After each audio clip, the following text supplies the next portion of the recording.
अस्सलाम वालेकुम students, I hope you all are doing well and safe. तो आज के वीडियो लेक्चर में हम फर्दर लेक्चर 1 को आगे लेके चलते हैं। और आपको पता है कि हमने किन किन चीज़ों को डिस्कस कर लिया था लास्ट लेक्चर में। सबसे पहले कंटेंट को देख लें। प्रोग्रामिंग लैंग्वेजेस, जिसमें प्रोग्रामिंग लैंग्वेजेस को फर्दर हमने डिटेल में देखा था। लो लेवल लैंग्वेजेस कौन सी होती हैं, हाई लेवल लैंग्वेजेस कौन सी होती हैं, लो लेवल की टाइप्स कौन सी हैं, हाई लेवल की टाइप्स कौन सी हैं, ये सारी चीज़ें हमने डिटेल से देख ली थी। आज के वीडियो लेक्चर में हम history of C plus plus, features of C plus plus और basic structure of C plus plus with example देखेंगे इंशाल्लाह। तो देख लेते हैं सबसे पहले सी प्लस प्लस की हिस्ट्री को और इसकी बेसिक्स को, कि कहाँ से डेवलपमेंट स्टार्ट हुई थी सी प्लस प्लस की। इससे पहले कौन सी लैंग्वेज थी जो डेवलप हुई थी और उसके बाद सी प्लस प्लस को यूज़ करना स्टार्ट किया गया। So let's talk about the history.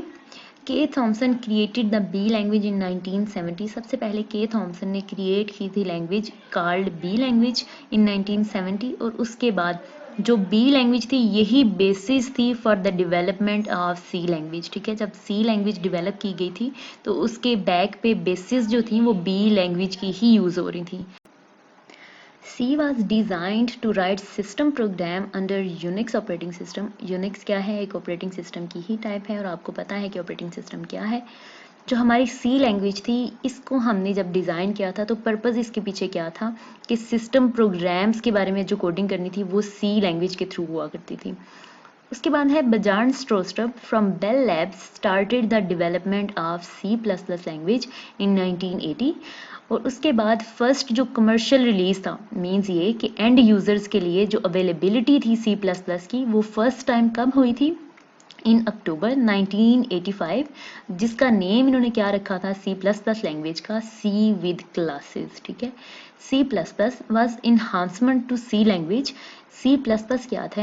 ये इन्हांसमेंट थी कौन सी लैंग्वेज की? सी लैंग्वेज की। जिस तरह से सी लैंग्वेज किसकी इन्हांसमेंट थी? बी लैंग्वेज की। इसी तरह से जो सी प्लस प्लस है ये सी लैंग्वेज की इन्हांसमेंट है। It allows the use of programming technique known as object oriented programming। इस बात का क्या मतलब है कि जो C++ लैंग्वेज है ये ऑब्जेक्ट ओरिएंटेड प्रोग्रामिंग को सपोर्ट करती है। जैसे कि आप लोगों ने जब टाइप्स देखी थी प्रोग्रामिंग लैंग्वेज की तो उसमें आप लोगों ने ये चीज़ देखी थी कि ऑब्जेक्ट ओरिएंटेड प्रोग्रामिंग जो थी इसमें दो लैंग्वेजेस आती थी, जिसमें C++ थी और जावा थी। तो इसका मतलब है कि जो C++ और जावा लैंग्वेज हैं ये दोनों ऊप को सपोर्ट करती हैं, मींस ऑब्जेक्ट ओरिएंटेड लैंग्वेज को सपोर्ट करती हैं। सो C++ में मज़ीद जो बेटरमेंट है वो की गई इन 1980s में। उसके बाद ये है कि सी लैंग्वेज जो थी उससे ज़्यादा कंपेटिबल कंसीडर किया जाने लगा सी प्लस प्लस को, क्योंकि जो सी की करेक्टरिस्टिक्स थी इंपॉर्टेंट वो भी सी प्लस प्लस में इंक्लूड थी, प्लस सी प्लस प्लस ज़्यादा इन्हांसमेंट थी उसमें as compare to C language. तो इस तरह से जो प्रोग्रामर्स हैं ये इसको ज़्यादा प्रेफर करने लगे, प्रेफरेबल लैंग्वेज इसको कंसीडर करने लगे for development of professional applications. ये थी शॉर्ट सी हिस्ट्री सी प्लस प्लस की। इसके बाद हम देखते हैं कि इंपॉर्टेंट फीचर्स क्या क्या हैं सी प्लस प्लस लैंग्वेज में, जिसकी वजह से प्रोग्रामर्स इसको प्रेफर करने लगे for the development of applications. So let's talk about the features of C++ and the very first feature is convenient language। C++ क्या है? एक convenient language है, means easy language है, जिसको programmers हैं जो वो easily understand कर सकते हैं। Humans को C++ को understand करना easy होता है, unlike low level या machine language जिनको write करना या जिनको understand करना humans के लिए थोड़ा difficult होता है, क्योंकि वो सिर्फ zeros और ones का combination है। तो उसके कंपैरिजन में C++ जो है इसको कन्वीनियंट लैंग्वेज कंसीडर किया गया। सेकेंड फीचर क्या है C++ का? Well structured language. जब आप C++ के सिंटैक्स को देखेंगे तो उस चीज़ को अंडरस्टैंड कर लेंगे कि सिंटैक्स जो C++ का है वो बहुत ईजी है, उसको समझना अंडरस्टैंड करना बहुत ईजी है फॉर ह्यूमंस। C++ का थर्ड फीचर है केस सेंसिटिविटी। मतलब ये है कि C++ एक केस सेंसिटिव लैंग्वेज है। प्रोग्रामिंग लैंग्वेजेस में कुछ लैंग्वेजेस ऐसी हैं जिनको केस सेंसिटिव कंसिडर किया जाता है और कुछ लैंग्वेजेस ऐसी हैं जिनको हम कहते हैं कि ये लैंग्वेजेस केस सेंसिटिव नहीं हैं। तो केस सेंसिटिव होने का क्या मतलब है? वो लैंग्वेज जिसको हम कह रहे हैं कि ये केस सेंसिटिव होगी, इसका मतलब ये है कि वो डिफ्रेंसिएशन कर रही होगी अपर एंड लोअर वर्ड्स में, ठीक है। मतलब जो कैपिटल वर्ड्स होते हैं और स्मॉल वर्ड्स होते हैं, इन दोनों में वो डिफरेंस कर रही होगी। और कुछ लैंग्वेजेस जिनको हम कहते हैं कि ये केस सेंसिटिव नहीं है, इसका मतलब है कि वो इन दोनों चीज़ों में डिफरेंस नहीं कर रही होती हैं। अपर में लिखें या लोअर केस में लिखें, उनके लिए ये दोनों एक ही चीज़ें हैं, ठीक है। तो इससे फ़र्क नहीं पड़ता। लेकिन C++ को हम कहते हैं कि ये केस सेंसिटिव लैंग्वेज है। उसके बाद है फोर्थ पॉइंट है मशीन इंडिपेंडेंस। मशीन इंडिपेंडेंस होने का क्या मतलब है कि C++ में जो भी आप प्रोग्राम लिखते हैं वो मशीन इंडिपेंडेंट होता है। आप एक प्रोग्राम जो लिखते हैं किसी भी कंप्यूटर सिस्टम में आप लिखेंगे और किसी और कंप्यूटर में उसी को ही पेस्ट करके यूज़ करना चाहेंगे तो वो उसी तरह से एग्जीक्यूट होना स्टार्ट हो जाएगा, मतलब कोई एरर डिस्प्ले नहीं होगा। तो मशीन्स से इसको डिफरेंस इसका नहीं होता, सही है कि मतलब किसी भी मशीन पे इसको राइट कर लें और किसी और मशीन पे इसको जाके एग्जीक्यूशन इसकी कर लें तो इस चीज़ से इसको फ़र्क नहीं पड़ता, ये मशीन से इंडिपेंडेंट है। इसी तरह आप देखें जैसे मशीन लैंग्वेज है, ठीक है, जिसको आप बाइनरी लैंग्वेज कहते हैं, उसमें अगर आप एक प्रोग्राम लिखते हैं किसी एक कंप्यूटर में और उसी प्रोग्राम को किसी और कंप्यूटर में एग्जीक्यूट करवाना चाहते हैं तो वो आप एग्जीक्यूशन उसकी नहीं करवा सकते, क्योंकि जो मशीन लैंग्वेज है वो मशीन डिपेंडेंट होती है। मतलब कि हर एक मशीन के लिहाज से वो चेंज होती रहती है। अगर आपने वही प्रोग्राम किसी और मशीन में एग्जीक्यूट करवाना है तो आपको अमेंडमेंट्स करनी पड़ेंगी, आपको चेंजिंग्स करनी पड़ेंगी। लेकिन C++ का ये फीचर है कि ये मशीन इंडिपेंडेंट है। आप एक प्रोग्राम को किसी एक कंप्यूटर में लिखते हैं और किसी और कंप्यूटर में उसको एग्जीक्यूट करवा सकते हैं इजीली। फिफ्थ फीचर क्या है C++ का? Object oriented. जैसे कि आपको पता है कि C++ में ऑब्जेक्ट ओरिएंटेड किस तरह से एक फीचर है, ये चीज़ आपको पहले एक्सप्लेन कर दी हुई है। उसके बाद सिक्स्थ फीचर क्या है? Modular programming. C++ का ये फीचर है कि मॉड्यूलर प्रोग्रामिंग को ये सपोर्ट करता है। मॉड्यूलर प्रोग्रामिंग होती क्या है कि फैसिलिटी है ये एक जिसमें आप प्रोग्राम्स को सब पार्ट्स में डिवाइड कर सकते हैं, मींस स्मॉलर पार्ट्स में आप डिवाइड कर सकते हैं। और ये जो सब पार्ट्स में आप इसको डिवाइड करते हैं फिर उन पार्ट्स को आपस में इजीली लिंक कर सकते हैं। यही फीचर है इंपॉर्टेंट C++ का कि ये मॉड्यूलर प्रोग्रामिंग को सपोर्ट करता है। अच्छा, उसके बाद है seventh point standard libraries. C++ की जो स्टैंडर्ड लाइब्रेरीज़ हैं ये किस चीज़ के लिए हम लोग यूज़ करते हैं? किसी भी लैंग्वेज में अगर स्टैंडर्ड लाइब्रेरीज़ हैं, स्टैंडर्ड लाइब्रेरीज़ हम लोग इसलिए यूज़ करते हैं ताकि हम ऑपरेटिंग सिस्टम के साथ इंटरैक्ट कर सकें और फंक्शनैलिटी अपनी को इंक्रीज़ कर सकें। C++ का एट्थ फीचर है ब्रेविटी। एज़ यू नो कि C++ में जो आप लोग कोड लिखते हैं वो बहुत ज़्यादा आपको लेंथी प्रोग्राम नहीं लिखना पड़ता। मतलब ये है कि कोई टास्क आपने परफॉर्म करना है, उस पर आपने कोडिंग करनी है, तो वो कोड आपको अगर C++ में अगर आप लोग लिख रहे हैं तो ज़्यादा लेंथी नहीं लिखना पड़ेगा, स्मॉल ही आपको कोड लिखना पड़ेगा। तो ये भी एक C++ का फीचर है। Ninth feature of C++ is speed. As you know, that code written in C++ language works efficiently, so programs takes less time to be executed. Last point is C compatibility. इस चीज़ का क्या मतलब है कि एक programme अगर आपने C language में लिखा हुआ है और उसी प्रोग्राम को आप C++ में लिखना चाह रहे हैं तो आपको बहुत लिटिल चेंजिंग्स करना पड़ेंगी और वो प्रोग्राम आपका C++ में राइट हो जाएगा। So now let's talk about the basic structure of C++ language कि किस तरह से हम एक प्रोग्राम को लिखते हैं इन C++, वो अभी हम देखेंगे। बेसिकली स्ट्रक्चर होता क्या है? वो फॉर्मेट जिस फॉर्मेट में हम प्रोग्राम को लिख रहे होते हैं उसको कहते हैं हम लोग कि ये इस लैंग्वेज का स्ट्रक्चर है, ठीक है। C++ क्या है? एक फ्लेक्सिबल लैंग्वेज है। मीन्स ये है कि अगर आपने एक कोड C++ में लिखा हुआ है और अगर आप उसको चेंज करना चाह रहे हैं, कुछ अमेंडमेंट्स उसमें करना चाह रहे हैं, तो आप इजीली उसको मॉडिफाई कर सकते हैं। ऐसा नहीं है कि एक दफ़ा आपने कोड को लिख दिया और अगर आप उसको चेंजिंग्स उसमें रिक्वायर्ड हैं तो उसमें चेंजिंग्स ना हो सकें, ऐसा नहीं होता C++ में। और यही जो इसकी फैसिलिटी है या फीचर आप कह लें कि ये फ्लेक्सिबल लैंग्वेज है, तो इस वजह से हम कहते हैं कि ये चीज़, ये फीचर इसका इस लैंग्वेज को मोर पावरफुल बना देता है। उसके बाद है कंसिस्ट ऑफ फॉलोइंग पार्ट्स। जो C++ है उसके बेसिकली 3 पार्ट्स हैं।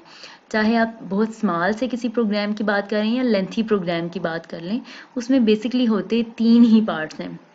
अब वो 3 पार्ट्स कौन कौन से हैं?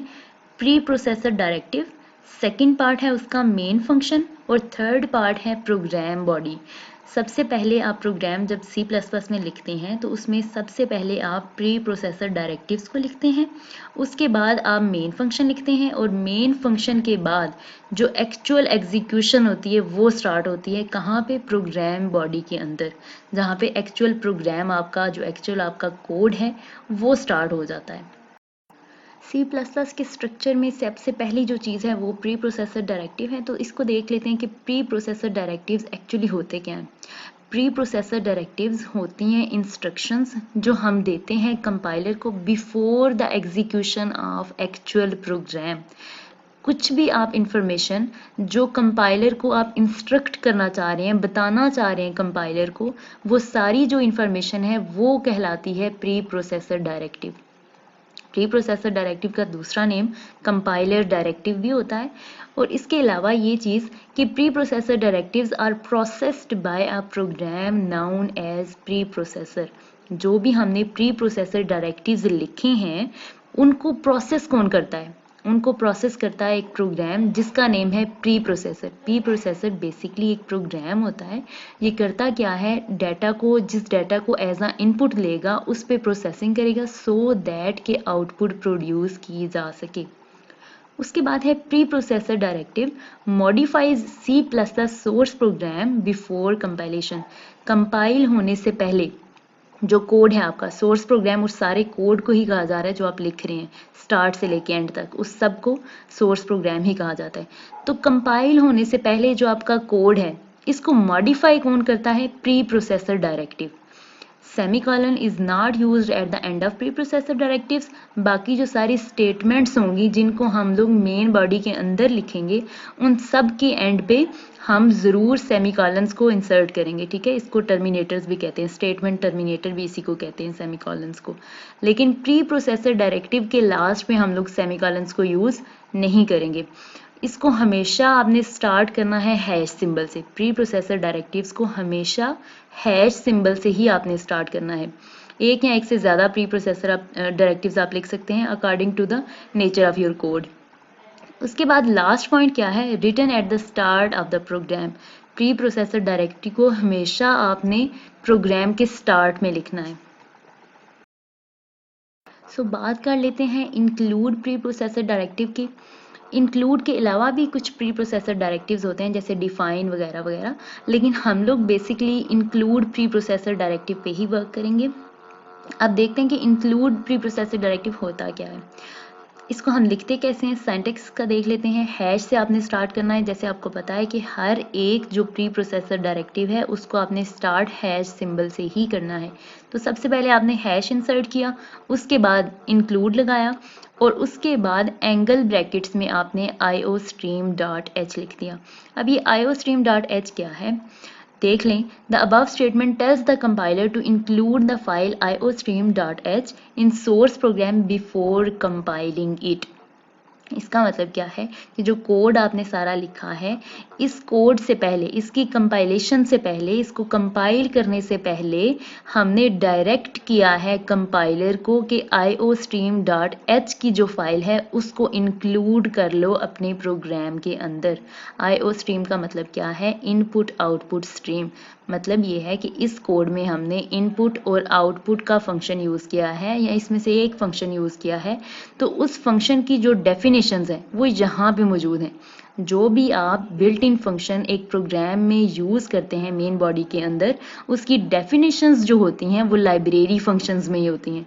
यहाँ पे जहाँ पे हमने प्री प्रोसेसर डायरेक्टिव्स को लिखा है एंगल ब्रैकेट्स के अंदर, तो इस चीज़ को हमने इंक्लूड करना है।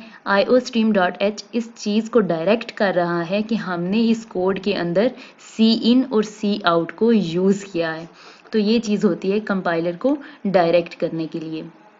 और अगर हम ऐसा करते हैं कि हम कोई बिल्ट इन फंक्शन यूज़ कर लेते हैं और उसके कॉरेस्पॉन्डिंग हेडर फाइल हम स्टार्ट में इंक्लूड नहीं करते, तो compiler again and again error generate करेगा लेकिन उसकी एग्जीक्यूशन उस सारे प्रोग्राम की नहीं करेगा। लेट्स सपोज मैंने एक कोड लिखा और मैंने उसमें बिल्ट इन फंक्शन यूज़ किया सी इन और सी आउट, ठीक है, ये मैंने यूज़ कर लिया। लेकिन मैंने स्टार्ट में iostream.h की हेडर फाइल जो है वो इंक्लूड ही नहीं की थी, तो इस चीज़ के बगैर ये प्रोग्राम कभी भी रन नहीं कर सकता, क्योंकि सी इन और सी आउट की जो डेफिनेशन है वो iostream के अंदर है। कंपाइलर को डायरेक्ट करने के लिए हम लोग हेडर फाइल्स को लिखते हैं।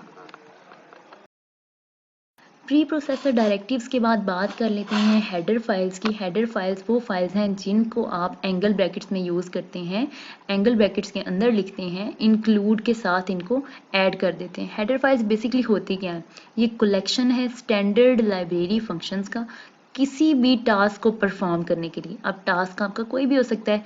लेट सपोज मैं इनपुट और आउटपुट की अगेन बात करती हूँ कि अगर मैंने एक कोड में इनपुट या आउटपुट फंक्शन को यूज़ करना है, वो भी तो एक टास्क ही है, वो मैंने टास्क परफॉर्म करना है जो, तो उसके कॉरिस्पॉन्डिंग मुझे क्या लिखना पड़ेगा, उसकी हेडर फाइल को लिखना पड़ेगा। Many header files for different purposes, जैसे इनपुट और आउटपुट के फंक्शन के लिए हम स्पेसिफिक जो हेडर फाइल है उसको इंक्लूड करते हैं। वो कौन सी है, iostream.h। अगर मैंने कोई मैथमेटिकल ऑपरेशन परफॉर्म करवाना है अपने कोड के अंदर, लेट सपोज मैंने अपने कोड में एक मैथमेटिकल ऑपरेशन परफॉर्म करवाना था स्क्वायर रूट का या लॉग का, तो उसके कॉरिस्पॉन्डिंग भी मुझे एक अलग हेडर फाइल इंक्लूड करवानी पड़ेगी, दैट इज maths.h। सबका एक्सटेंशन .h ही होगा, जैसे iostream.h, maths.h, ठीक है, तो एक्सटेंशन इनका .h ही रहेगा। Many header files can be included in one program, ठीक है, according to the nature of your code आप डिफरेंट हेडर फाइल्स को इंक्लूड कर सकते हैं अपने प्रोग्राम के अंदर। Header files must be included in the program before calling any of its function in the program। आपने कोई भी फंक्शन अपने प्रोग्राम में यूज़ करना है, सी इन का फंक्शन यूज़ करना है, सी आउट का करना है, स्क्वायर रूट को यूज़ करना है, लॉग को यूज़ करना है, तो इन सब फंक्शंस के कॉरिस्पॉन्डिंग हेडर फाइल्स आपने मस्ट ही इंक्लूड करनी है at the start of your code. Extension इसका .h है। Include preprocessor is use to include header files in program. जो आपने इंक्लूड प्री प्रोसेसर डायरेक्टिव देखा है वो किस चीज़ के लिए होता है, सारी हेडर फाइल्स जो आपकी हैं जिनका एक्सटेंशन .h है उन सबको प्रोग्राम में लिखने के लिए सबसे पहले आपने हैश इंक्लूड लिखना है, उसके बाद ही आपने हेडर फाइल्स को इंक्लूड करना है अपने प्रोग्राम के अंदर। These files are provided by C++ compiler system. अब जैसे आपको कॉन्सेप्ट क्लियर हो गया होगा कि हेडर फाइल क्या है, इसको हम क्यों इंक्लूड करते हैं और क्या इसका प्रोसीजर है। अब इसके सिंटैक्स को देख लें कि किस तरह से आप इसको लिखेंगे। सबसे पहले आपने प्री प्रोसेसर डायरेक्टिव को लिखना है और प्री प्रोसेसर डायरेक्टिव्स के पहले आपने हैश सिंबल को लगाना है। इन दोनों चीज़ों के बाद आपने हेडर फाइल का नेम लिखना है। अब हेडर फाइल कोई भी हो सकती है, iostream.h की बात कर लें, maths.h की बात कर लें या किसी भी और हेडर फाइल की बात कर लें, उसको आपने लिखना है एंगल ब्रैकेट्स में। एक और भी वे होता है हेडर फाइल्स को लिखने का, आप अगर डबल कोटेशन मार्क्स को लिख दें, प्री प्रोसेसर डायरेक्टिव को एज इट इज़ ही लिखना है, लेकिन आप डबल कोटेशन मार्क्स में हेडर फाइल का नेम लिख सकते हैं। लेकिन प्रेफरेबल वे यही होता है कि आप एंगल ब्रैकेट्स को ही यूज़ करें। तो हम जितने भी प्रोग्राम्स करेंगे उनको हम एंगल ब्रैकेट्स के थ्रू ही करेंगे, ठीक है, हम लोग इसको डबल कोटेशन मार्क्स के साथ नहीं लिखेंगे नेम को। इस स्लाइड में हेडर फाइल की एग्जांपल दी गई है, वो क्या है, iostream.h। नोट क्या करनी है आपने इसमें चीज़, the word iostream stands for standard input output stream। The header file contains the definitions of built-in input and output functions and objects। input और output functions C++ में क्या होते हैं, सी इन एंड सी आउट, ठीक है। तो iostream किस चीज़ को रिप्रेजेंट कर रही है कि आपने कोड के अंदर इनपुट और आउटपुट फंक्शंस को यूज़ किया है। Header file maths.h is used in programs to use predefined mathematical functions। Header file जो maths.h है इसको आप कब यूज़ करते हैं, जब आपने मैथमेटिकल फंक्शंस को अपने कोड के अंदर इंक्लूड करना होता है। स्क्वायर रूट हो गया या लॉग हो गया या इस तरह का कोई भी मैथमेटिकल फंक्शंस अगर प्रोग्राम में हमने यूज़ करने हैं तो उसके कॉरेस्पॉन्डिंग हमें maths.h को इंक्लूड करना पड़ेगा eight the start of the code. Next is main function. अब मेन फंक्शन क्या है, मेन फंक्शन वो पॉइंट है जहाँ से एक्चुअल आपकी जो प्रोग्राम की एग्जीक्यूशन है वो स्टार्ट होती है। जो भी स्टेटमेंट्स यहाँ पे लिखी होंगी वो एग्जीक्यूट होंगे। अगर आपने एक प्रोग्राम लिखा तो है उसमें आपने मेन फंक्शन नहीं लगाया, ठीक है, मेन फंक्शन आपने लिखा ही नहीं, तो वो जो प्रोग्राम है आपका वो हो तो जाएगा कंपाइल, उसकी कंपाइलेशन तो हो जाएगी, लेकिन उसकी एग्जीक्यूशन नहीं होगी, मतलब कोई टास्क आप परफॉर्म नहीं कर सकते। Number of statements can be written in the body of main function. आपने जितने भी टास्क परफॉर्म करवाने हैं वो सब आपने मेन फंक्शन के अंदर ही करवाने हैं। कोई भी ऑपरेशन आपने परफॉर्म करवाना है तो आपने यहाँ पे करवाना है, एक स्टेटमेंट हो या एक से ज़्यादा स्टेटमेंट्स हो, it's just up to you. आपने सारी जो स्टेटमेंट्स हैं वो लिखनी मेन फंक्शन के अंदर ही हैं। मेन फंक्शन का सिंटैक्स देख लें किस तरह से लिखना है। सबसे पहले आपने वॉइड मेन लिखना है, ब्रैकेट्स लगानी है और उसके बाद कर्ली ब्रेसेस आपने स्टार्ट कर देनी है, ठीक है। ओपनिंग ब्रेस लगानी है, उसके बाद body of the main function start हो जाएगी। जितनी भी स्टेटमेंट्स को आपने एग्जीक्यूट करवाना है वो सारी इस बॉडी में ही होंगी। जहाँ पे बॉडी ऑफ मेन फंक्शन लिखा हुआ है यहाँ पे सारी स्टेटमेंट्स आप लिखेंगे और एंड पे आप स्टेटमेंट टर्मिनेटर लगाते जाएंगे, मीन्स सेमी कॉलन्स को आप इंसर्ट करते जाएंगे और लास्ट पे आपने क्लोजिंग ब्रेस को इंसर्ट कर देना है। इस तरह से आप मेन फंक्शन को लिख लेते हैं। Next is C plus plus statement. C plus plus statement कहाँ पे आप लोग लिखते हैं? In the body of main function. Statements of the program are written in curly braces. आपको पता है कि आप कर्ली ब्रेसेस में ही उनको इनक्लोज करते हैं। कर्ली ब्रेस, इसको ओपनिंग ब्रेस देख लें कौन सी होती है और क्लोजिंग कौन सी होती है, और कलेक्टिवली ओपनिंग और क्लोजिंग ब्रेस को आप कह लेते हो कि ये डेलीमीटर्स हैं हमारे। These statements collectively called body of the program. जितनी भी स्टेटमेंट्स आप प्रोग्राम बॉडी में लिखते हैं उनको आप कहते क्या हैं कि इन्होंने मिलके प्रोग्राम बॉडी को डेवलप किया है। Each statement in C++ language is terminated by semicolons. Computer perform these instructions one by one in the same sequence in which these instructions are written। जिस सीक्वेंस में स्टेटमेंट्स लिखी होंगी, ठीक है, जिस सीक्वेंस में स्टेटमेंट्स या इंस्ट्रक्शंस आपकी लिखी होंगी उसी सीक्वेंस में उनकी एग्जीक्यूशन भी टेक प्लेस होगी। So this is the last slide of your lecture और इसमें मैंने एक एग्जांपल इंक्लूड की है जो एक फुल फ्लेज प्रोग्राम है, शॉर्ट सा प्रोग्राम है। अब देखिए मैंने आपको स्टार्ट में बताया था कि जो C++ प्रोग्राम है इसमें 3 पार्ट्स होते हैं और वो 3 पार्ट्स कौन कौन से थे? Preprocessor directives, main function and program body. अब देखें वो तीनों पार्ट्स इसमें एग्जिस्ट कर रहे हैं तो इसका मतलब है कि ये फुल फ्लेज एक प्रोग्राम है। अब ये प्रोग्राम क्या है? सबसे पहले प्री प्रोसेसर डायरेक्टिव्स दिए हुए हैं, हैश इंक्लूड iostream.h, मतलब कि हेडर फाइल आपने इंक्लूड की हुई है iostream.h, जो इस चीज़ को डिनोट कर रही है कि आपने इस प्रोग्राम के अंदर सिर्फ एक ही फंक्शन यूज़ किया हुआ है, that is related to input या फिर आउटपुट। अब उसके बाद वॉइड मेन लगाया, वॉइड मेन के बाद एक्चुअल जो एग्जीक्यूशन है प्रोग्राम की आपको पता है वो स्टार्ट होती है। प्रोग्राम बॉडी में सिर्फ एक ही स्टेटमेंट मैंने लिखी है और वो स्टेटमेंट क्या है? सी आउट, और उसके बाद ब्रैकेट्स हैं और सेमी कॉलन्स के सेमी कॉलन्स से पहले डबल कोटेशन मार्क्स में हेलो वर्ड लिखा हुआ है। जो भी चीज़ आप डबल कोटेशन मार्क्स में सी आउट में लिखेंगे वो एज इट इज़ प्रिंट हो जाएगी। डबल कोटेशन मार्क्स में जो भी चीज़ आप लिखेंगे सी आउट में वो एज इट इज़ आपकी प्रिंट होके आपके पास आ जाएगी और लास्ट पे आपने सेमी कॉलन्स लगा देने, क्योंकि आपने स्टेटमेंट को हमेशा टर्मिनेट सेमी कॉलन्स से ही करना है। तो ये जो प्रोग्राम आपने लिखा, इस प्रोग्राम में आउटपुट आपकी क्या आएगी? हेलो वर्ड, ठीक है। तो ये एक सिंपल सा प्रोग्राम था that was written in C++ language.